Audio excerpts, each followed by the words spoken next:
안녕하십니까. 암호화폐 정보를 전달해 드리는 닥터 비트맨입니다. 네, 목요일도 슬슬 마무리되고 있습니다. 어떻게 오늘 하루 잘 보내셨나요? 최근 시장의 보합 흐름 속에 혹시나 상승세가 꺾인 것은 아닐지 투자자분들의 마음이 노심초사하고 있습니다. 이제는 상승하는 모습 계속해서 보여주었으면 좋겠는데 일단은 코인 마켓캡에서 메이저 탑10 코인들 가격 한번 살펴보도록 하겠습니다. 네, 일단 시가총액 1위의 비트코인의 경우는 전날과 크게 다르지 않습니다. 0.11% 상승한 3373달러대를 나타내고 있으며 2위의 이더리움은 0.89% 하락한 1845달러대를 나타내고 있습니다. 6위의 XRP는 2.5% 하락한 0.46달러대를 나타내고 있는데요.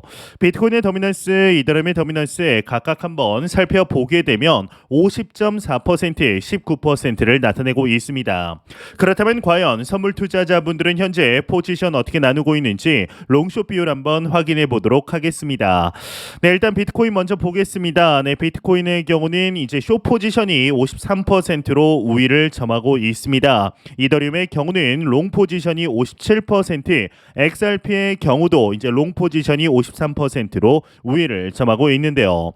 네, 미 달러 인덱스를 한번 볼까요? 달러 인덱스의 경우는 거의 전날과 차이가 없습니다. 환율의 경우는 0.34% 상승한 1316원대를 나타내고 있네요.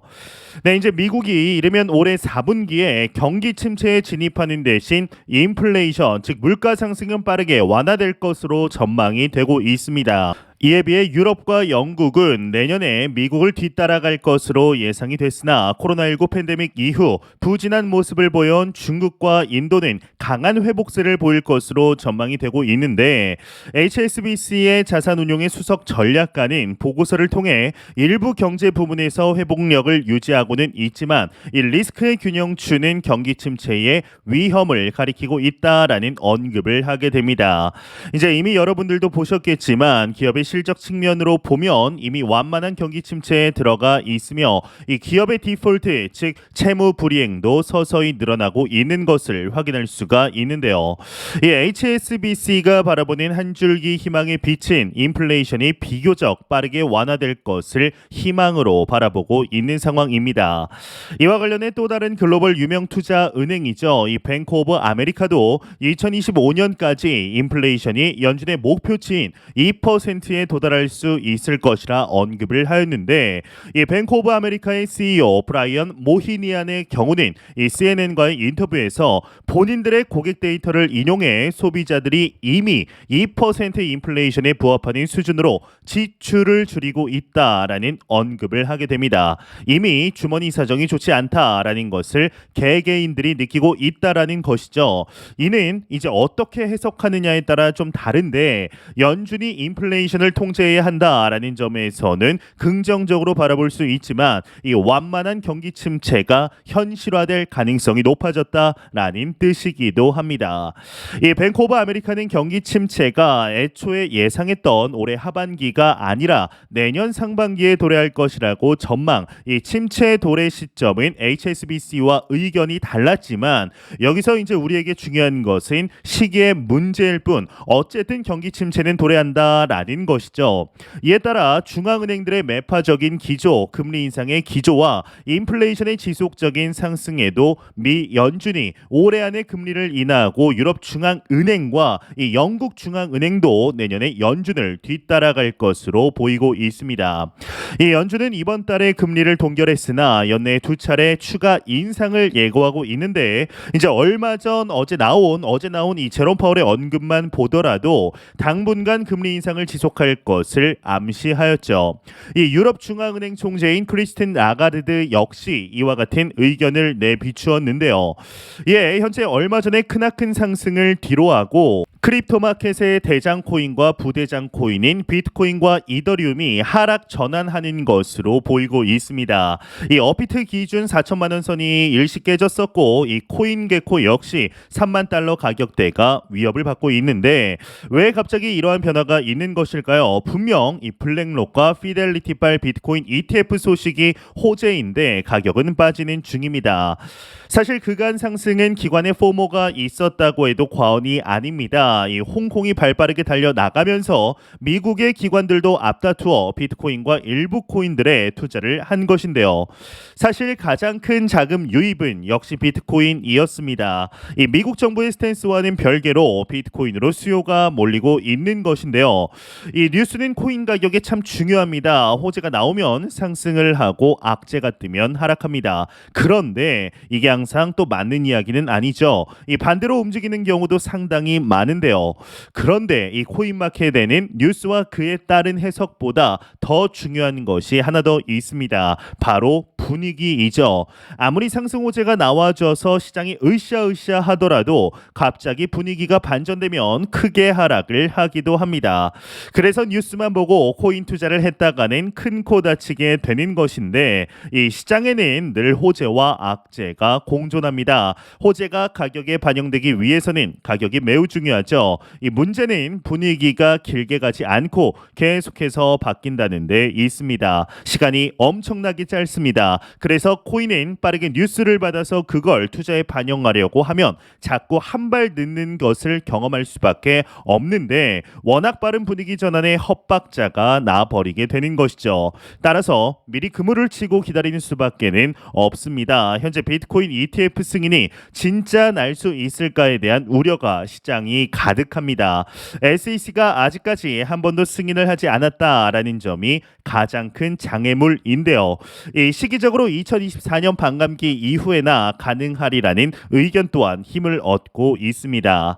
이 미국에서 문제시하고 있는 테러 자금 이용, 이 탈세와 자금 세탁 같은 문제가 해결될 방법이 여전히 미미하기 때문에 어떠한 대책 없이 비트코인 ETF를 승인하는 것은 위험하다라는 의견이 여전히 SEC에서는 힘을 얻고 있을 겁니다. 사실상 모든 알트코인에 대해서 증권이라고 주장 중인 SEC 입장에서 비트코인 ETF를 승인하는 것은 정책의 일관성을 보여주는데 방해가 될 수 있습니다. 이런 생각이 충분히 가능하죠. SEC가 비트코인이 증권이 아니라고 명백하게 이야기하고 있음에도 불구하고 그렇습니다. 비트코인이 31K에서 막힌 지금 상황을 보며 누군가는 단기 투자를 생각할 것이고 누군가는 32K를 기대하며 추가 매수를 단행할 겁니다. 하지만 진짜 장기 투자자는 2025년을 내다보며 평소와 동일한 사이클로 비트코인에 투자 중일 텐데요. 이제 그게 중요합니다. 이 차트를 보면 단기적으로 오를지 내릴지를 맞출 수 있는 사람이 있을까요? 이제 그런 일은 불가능합니다. 이 차트를 분석하며 홀짝 게임을 하는 경우가 아니라면 맞출 수 있다라는 생각을 하는 것 자체가 황당한 말이죠. 이 단기 가격 흐름에 집중하기보다는 장기 사이클 안에서의 지금 내 포지션을 바라봐야 투자에 답이 보이지 않을까라는 생각이 드는데요. 네, 이런 매크로 상황과 더불어서 비트코인에 대한 가격적인 관심도 지속적으로 올라가고 있습니다. 이제 얼마 전 연내 최고점인 31,400달러를 일시 도달 후 현재는 소폭 조정을 받고 있는 상황 속에서 현재 특정 가격대만 넘는다면 강세장이 장기화될 가능성이 농후하다라고 하는데 자세한 내용 함께 보도록 하겠습니다. 네, 헤드라인을 보게 되면 비트코인 강세 장기화 31,900달러를 넘어라 가격 조정 가능성도 존재한다 헤드라인이 장식이 되어 있습니다. 네, 4만 달러 돌파와 함께 강세장 기대감이 형성된 비트코인에 대한 엇갈린 전망이 제기되었다고 합니다. 우선 코인데스크는 기술 분석 제공업체 페어리드 스트래티지스의 전망을 인용하면서 31,900달러 저항을 돌파 시 비트코인의 강세 흐름이 장기화될 것이다 라고 전하였는데요. 이 페어리드 스트래티지스는 분석 보고서를 통해 올해 상반기 비트코인 가치가 85% 랠리를 기록하며 기존 위험 자산보다 훨씬 더 높은 이윤을 기록했다라고 설명을 하였습니다. 네, 그러면서 비트코인의 현재 가격 전망을 중립으로 본다라며 단 일목균형표와 MACD 모두 매수 신호를 기록한다면 강세 흐름이 오래 이어질 것이다라고 언급을 하였는데 그러나 비트코인의 강세 장기화 가능성과 함께 가격 조정 가능성도 제기되었다고 합니다. 이 온체인 데이터 분석 업체 글래스노드는 33,000달러 돌파 시 비트코인 가격 조정이 시작될 것이라 이렇게 경고를 하면서 올해 비트코인 단기 호들러가 주목받았으며 지난 몇 주간 26,000달러 영역에서 비트코인 가격 지지선이 더 넓게 형성된 사실도 전하였다고 합니다. 네, 그러면서 글래스노드는 시장 가치 대비 실현 가치 즉 MVRV 지표 비교 결과를 제시하였는데 이 MVRV 수치는 수익성 또는 손실의 척도가 되며 손익분기점 가격을 해당하는 1을 중심으로 변동을 하죠. 이 글래스노드는 현재 비트코인의 MVRV 평균 수치는 1.12이다. 이는 단기 보유자 집단이 평균 12%의 수익을 올리고 있음을 시사한다. 비트코인 가격 상승세가 계속 이어진다면 단기 호들러의 MVRV도 덩달아 상승세를 기록할 것이다. 단기 호들러의 MVRV가 1.1을 넘어선다면 역사적으로 차익 실현의 위험이 현실화될 것이다 라는 언급을 했다고 합니다. 네, 참 조금 상승하면 우리의 기대와는 다르게 하락을 하고 이 조금 오를 만하면 악재가 나와 하락하는 모습에 지난 2021년과 비교하여 많은 투자자들이 이탈을 한 것을 확인할 수가 있습니다. 하지만 우리는 오히려 이러한 기회를 기회로 삼아 더욱 투자에 박차를 가해야 할 때가 아닐까라는 생각이 드는데요. 네, 이러한 소식과 더불어서 매일같이 나오는 리플 XRP 관련 소식 오늘도 또한 나왔습니다. 현재 리플사의 경우는 미 SEC와의 소송으로 힘든 시간들을 보내고 있는 와중 그럼에도 긍정적인 소식들 지속적으로 나오고 있는데요. 네, 현재 크립토 업계가 성장함에 따라 경쟁도 치열해지고 있는 것이 사실입니다. 이미 아시는 분들은 아시겠지만 이 거대은행 JP모건 체이스가 이 분야의 JPM 코인을 내놓으면서 XRP와 같은 기존 암호화폐의 아성을 위협하고 있기 때문인데요.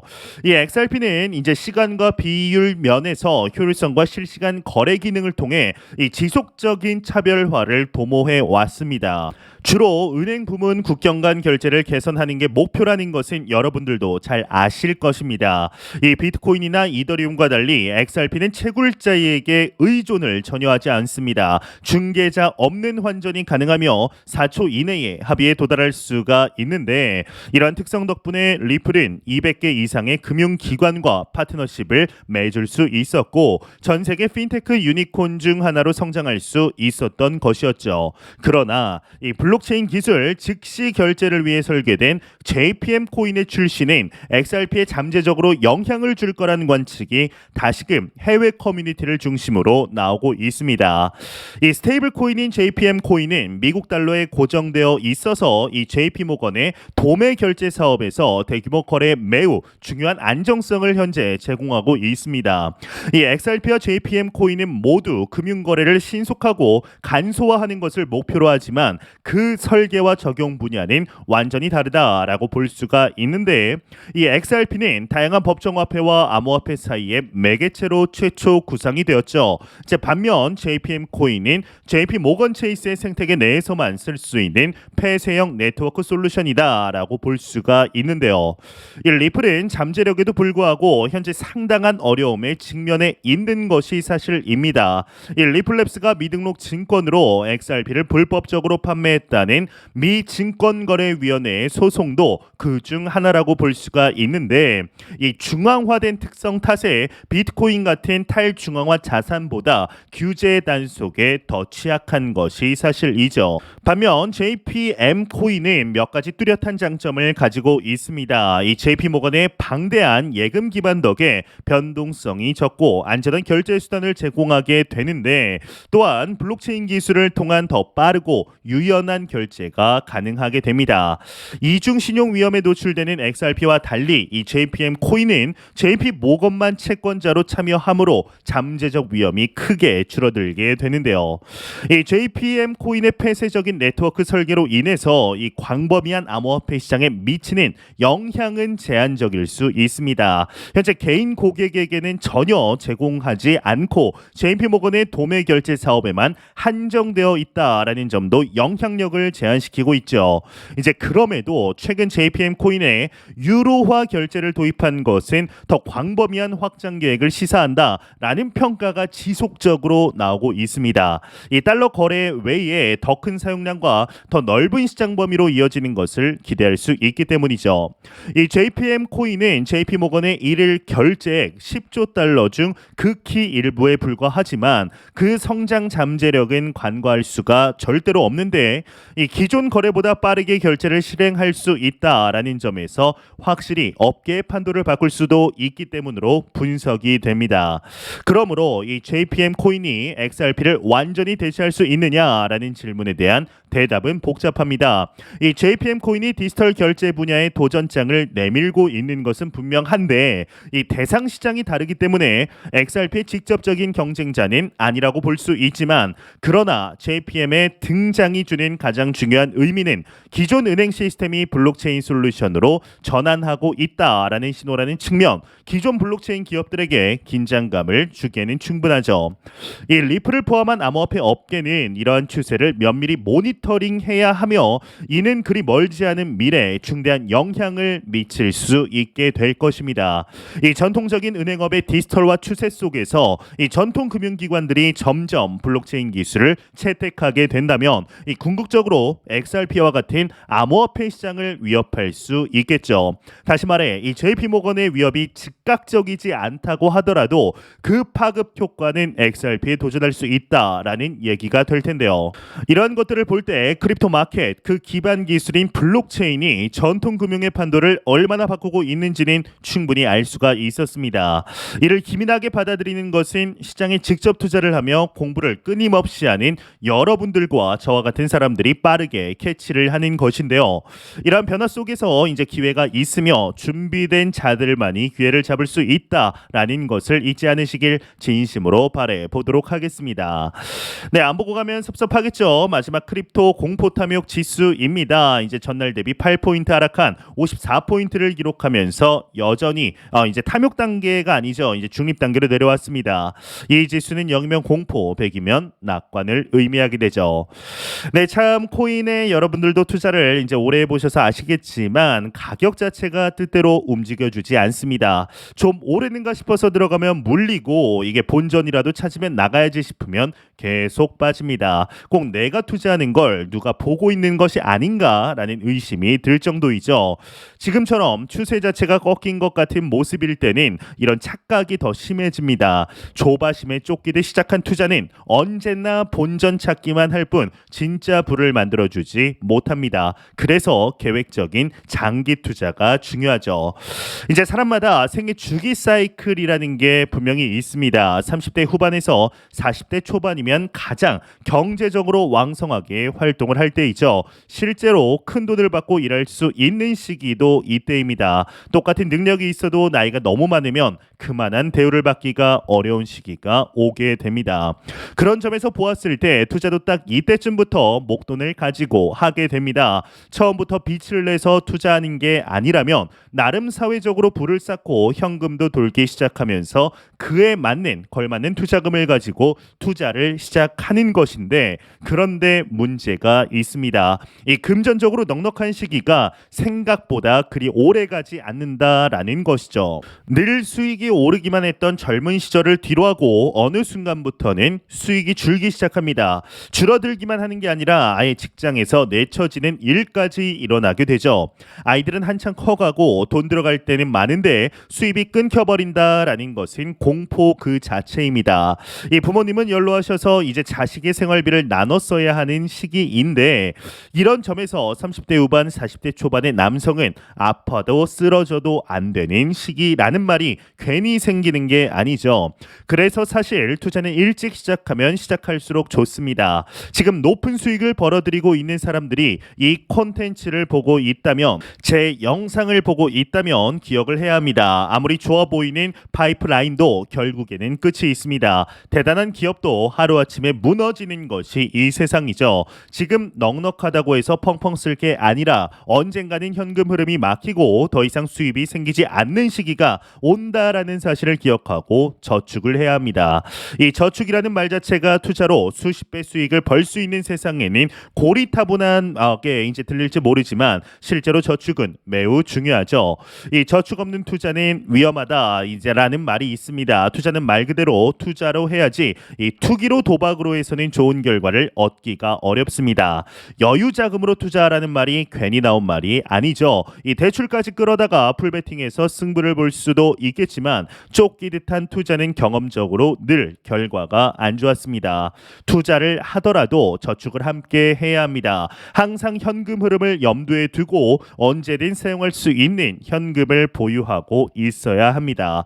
그리고 그 외에는 투자를 해야 합니다. 이 비트코인에 투자하는 것이 좋습니다. 하지만 가능하다면 안전 자산에도 분산을 해 놓는 것이 좋죠. 100% 수익을 목표로 한다고 해도 4년 만에 100% 수익을 내면 연 25%입니다. 이 시간을 이기는 것은 뭐든 현금뿐이라는 것을 아무리 투자를 계속하더라도 절대로 잊지 않으시길 진심으로 바라면서 매 영상 말씀드리지만 절대로 단기적인 시각으로 이 시장 바라보지 마시고 장기적인 시각으로 또한 오랜 시간 동안 함께 할 수 있는 여유 자금을 통하여 투자를 진행하시길 진심으로 바라보도록 하겠습니다. 네, 제가 준비해온 소식은 여기까지입니다. 영상이 도움이 되셨다면 구독과 좋아요 그리고 광고 한 편만 처음부터 끝까지 시청 부탁드립니다. 이 채널은 오직 광고 수익으로 운영이 되게 됩니다.